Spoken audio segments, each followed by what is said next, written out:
Assalamualaikum warahmatullahi wabarakatuh. Perkenalkan, nama saya Agustina Fatmayola, NIM 21065029. Baiklah, pada video kali ini saya akan melengkapi tugas pengantar kewirausahaan, yaitu pertemuan 9 mengenai analisis lingkungan, peluang usaha, serta ide wirausaha. Baiklah, di sini kita akan membahas mengenai analisis lingkungan bisnis, peluang usaha, serta ide dalam berwirausaha. Yang pertama, kita akan membahas mengenai analisis lingkungan bisnis. Analisis lingkungan bisnis itu sendiri terdiri dari dua lingkungan. Yang pertama ada lingkungan internal dan lingkungan eksternal. Lingkungan internal itu sendiri yaitu lingkungan yang terkait dengan eksistensi sebuah organisasi. Sedangkan lingkungan eksternal yaitu lingkungan yang dimana kondisi-kondisi atau situasi yang terkait dengan kegiatan operasional organisasi dan bagaimana kegiatan operasional ini pada akhirnya bisa bertahan. Lingkungan eksternal itu sendiri terbagi menjadi dua, yaitu lingkungan mikro dan lingkungan makro. Lingkungan mikro yaitu lingkungan yang terkait langsung dengan kegiatan operasional organisasi atau seringkali dinamakan sebagai lingkungan mikro dari organisasi. Sedangkan lingkungan makro itu sendiri yaitu kebalikan dari lingkungan mikro. Kalau lingkungan mikro yaitu terkait langsung, maka lingkungan makro tidak terkait langsung dengan kegiatan operasional organisasi yang sedangkan lingkungan makro itu sendiri kebalikan dari lingkungan mikro, yang dimana lingkungan mikro itu terkait langsung dengan kegiatan operasional organisasi, maka lingkungan makro yaitu yang tidak terkait langsung dengan kegiatan operasional organisasi.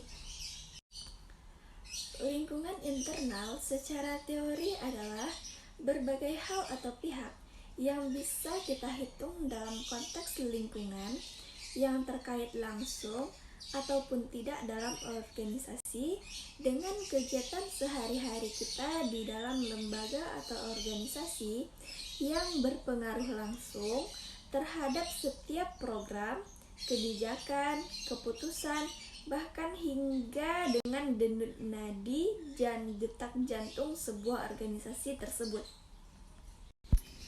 Analisis lingkungan internal perusahaan didefinisikan sebagai suatu proses perencanaan strategi yang mengkaji bidang pemasaran dan distribusi perusahaan, penelitian dan pengembangan produksi dan operasi, sumber daya dan karyawan perusahaan, serta faktor keuangan dan akuntansi untuk menganalisa keuangan, kekuatan dan kelemahan dari masing-masing divisi tersebut, sehingga perusahaan dapat memanfaatkan peluang dengan cara yang paling efektif dan dapat menangani ancaman. Analisis terhadap lingkungan internal perusahaan bertujuan untuk mengidentifikasi sejumlah kekuatan dan kelemahan yang terdapat pada sumber daya dan proses bisnis internal yang dimiliki perusahaan tersebut. Lingkungan eksternal perusahaan adalah semua kejadian di luar perusahaan yang memiliki potensi untuk mempengaruhi perusahaan. Analisis lingkungan eksternal perlu dilakukan untuk mengidentifikasi peluang-peluang dan ancaman-ancaman besar yang dihadapi suatu organisasi terhadap perubahan lingkungan eksternal perusahaan, sehingga manajer dapat merumuskan strategi guna mengambil keuntungan dari berbagai peluang tersebut dan menghindar atau meminimalkan dampak dari perusahaan, sehingga manajer dapat merumuskan strategi guna mengambil keuntungan dari berbagai peluang tersebut dan menghindar atau meminimalkan dampak dari ancaman potensial yang muncul. Setelah kita membahas mengenai apa itu lingkungan eksternal dan lingkungan internal, maka muncullah pertanyaan, Mengapa perusahaan atau suatu kewirausahaan perlu melakukan analisis lingkungan? Kita perlu melakukan analisis lingkungan internal maupun lingkungan eksternal. Nah, jawabannya adalah lingkungan eksternal dan lingkungan internal mempunyai peran yang cukup penting dalam usaha pengambilan keputusan guna mewujudkan visi dan misi dari suatu perusahaan.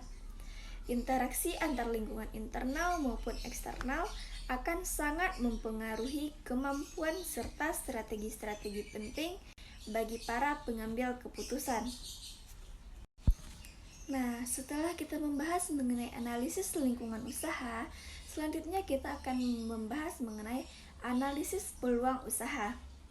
Analisis peluang usaha adalah kegiatan yang perlu dilakukan untuk lebih serius dalam menjalankannya. Pengertian dari analisis usaha itu sendiri adalah analisis yang kita lakukan pada bisnis yang kita mulai dari perencanaan, operasional, riset produk, memprediksi pasar, dan evaluasi suatu bisnis. Analisis peluang usaha tidak hanya digunakan untuk kita yang baru mendirikan bisnis. Apabila kita ingin ekspansi seperti meluncurkan produk terbaru, juga perlu melakukan adanya analisis peluang terlebih dahulu. Kita juga membutuhkan data-data yang akurat yang berkaitan dengan bisnis kita, baik itu dari yang sifatnya internal hingga faktor eksternal. Setelah melakukan analisis ini, kita pasti jadi mengetahui banyak hal terkait bisnis. Hal itu karena kita mencoba untuk memetakan bisnis pada posisi yang tepat. Kita juga jadi mengenalnya dengan baik. Adapun akan mudah dalam mengambil keputusan nantinya. Baik hal kecil atau besar, analisis usaha penting untuk dipraktekkan. Bahkan untuk pebisnis yang memiliki modal banyak, mereka akan bersedia mengeluarkan uang lebih untuk kegiatan ini dengan mengundang para profesional. Analisis peluang usaha itu sendiri memiliki beberapa tujuan. Berikut adalah tujuan-tujuan dari analisis peluang usaha. Yang pertama itu mencegah kebangkrutan usaha. Bangkrut adalah salah satu resiko yang sering menghantui para pengusaha. Bangkrut artinya usaha yang kita jalankan tidak beroperasi lagi karena kerugian yang dialami terlampau besar. Supaya kebangkrutan ini tidak terjadi, analisis peluang usahanya adalah kunci awal yang perlu kita lakukan ditempatkan di pintu pertama dimulainya usaha yang akan kita jalankan. Pada analisis usaha, kita tidak hanya memikirkan cara-cara meraih untung, tetapi juga mencari jalan untuk menghadapi resiko yang akan ditemui dalam usaha yang akan kita jalankan. Tujuan kedua dengan kita melakukan yang namanya analisis peluang usaha, yaitu kita memiliki gambaran tentang nilai produk, apakah produk yang dimiliki oleh perusahaan bisa diterima dengan baik oleh publik atau tidak. Tujuan yang ketiga dengan kita melakukan adanya analisis peluang usaha ini yaitu dapat menentukan pemasaran yang tepat. Setiap usaha pasti memerlukan yang namanya pemasaran agar bisa dikenal oleh calon konsumen. Setiap produk memiliki jalan promosinya sendiri, jadi tidak bisa disamaratakan. Kita perlu yang namanya mengenal produk dengan baik untuk menentukan bentuk promosi yang pas dengan produk tersebut. Tujuan yang keempat dari analisis peluang usaha ini yaitu memahami persaingan di pasar. Analisis usaha juga akan membantu kita dalam menemukan siapa saja pesaing kita. Lalu, strategi apa yang akan kita lakukan untuk menghadapi para pesaing tersebut? Persaingan pasar memang tidak terhindarkan, tetapi pasti kita jadi semangat dalam berbisnis. Tujuan yang kelima dengan kita melakukan adanya analisis peluang usaha, yaitu kita mengetahui bahwa usahanya layak untuk dijalankan. Setelah kita membahas tujuan kita mengadakan analisis peluang usaha, selanjutnya kita akan membahas yaitu metode analisis peluang usaha yang bisa kita gunakan. Nah, metode yang pertama yang dapat kita gunakan yaitu analisis SWOT. Analisis ini dapat membantu kita dalam menemukan kekuatan, kekurangan, peluang, dan ancaman. Analisis ini dibagi menjadi faktor internal yang terdiri dari kekuatan dan kekurangan usaha, sedangkan faktor eksternalnya berkaitan dengan peluang usaha dan ancaman. Nah, metode yang kedua yaitu kita dapat melakukan analisis 5W1H. Biasanya analisis ini digunakan untuk menulis berita, tetapi kita juga bisa menggunakannya untuk menganalisis bisnis secara akurat. Analisis ini mungkin yang paling sederhana. Analisis ini terdiri dari pertanyaan yang perlu kita jawab, dimulai dari what, where, when, why, who, dan how. Misalnya, kita bisa memulainya dari bisnis apa saja yang akan kita dirikan, kapan bisnis itu akan kita dirikan, dan mengapa bisnis itu kita dirikan, dan lain sebagainya. Metode yang ketiga yaitu menggunakan business plan. Analisis ini dijamin akan membantu kita untuk mendirikan usaha yang terarah. Apalagi jika kita ingin meraih dana dari pihak luar. Tidak hanya kita, orang lain pun perlu mengenal bisnis yang ingin kita jalankan. Bisnis plan yang tersusun rapi akan membantu kita menemukan investor yang bersedia menyalurkan dana kepada kita. Komponen di dalam bisnis plan cukup banyak karena kita perlu juga untuk memproyeksikan bisnis yang kita jalankan di masa depan. Metode yang keempat yaitu kita dapat melakukan yang namanya studi kelayakan kerja. Ada lagi analisis peluang usaha yang disebut dengan studi kelayakan bisnis. Analisis ini diperlukan oleh kita yang baru mendirikan usaha. Di sini kita akan mencari tahu apakah ide bisnis yang kita buat itu benar-benar bisa dipublikasikan atau tidak. Studi ini mudah juga dilakukan untuk pebisnis mula. Jadi, coba saja dulu, siapa tahu metode ini pas untuk kita dalam menjalankan usaha.